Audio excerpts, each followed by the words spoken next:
Tunghayan naman natin ang mga balita mula sa Visayas.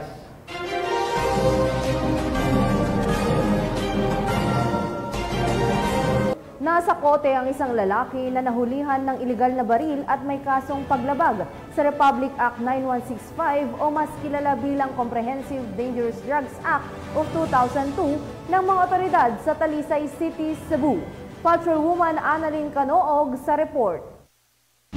Sa kulungan na bagsak ng lalaking nahulihan ng baril habang nagsasagawa ng pagpapatrol ang kapulisan ng Talisay City sa Sitio Mananga 2, Barangay Tambunok, City of Talisay, Cebu noong October 15, 2024. Di umano ang nasabing individual ay may kaso ring paglabag sa RA 9165. Kinilala ni Police Lieutenant Colonel Ephraim G. Paguyod, Chief of Police ng Talisay City Police Station, Cebu Police Provincial Office ang suspect na si Joshua, 24 anyos at residente ng Sitio Mananga 2, Barangay Tambunok, City of Talisay, Cebu. Bada alas 12:20 na madaling araw na magsagawa ng pagpapatrol ang mga otoridad na nagresulta sa pagkahuli ng suspect na may dalang isang caliber ng .357 revolver at 3 live ammunitions ng naturang baril. Kasabay nito, inihain din ang warrant of arrest para sa kasong paglabag sa RA 9165 o Comprehensive Dangerous Drugs Act of 2002. Samantala, ipinalam sa suspect ang kanyang karapatang konstitusyon bilang pagsunod sa Miranda Doctrine at ang suspect ay kasalukuyang nasa kustodiya ng stasyong ito para sa nakabinbing turnover sa hukuman. Mayong buntag,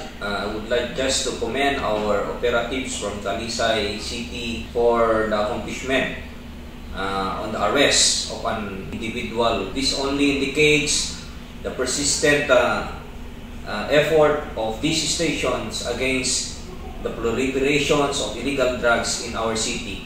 Rest assured that the women and men of the Talisay City Police Station is in adherence with the directives of the Chief PNP to fight against the menace of illegal drugs in our area of responsibility.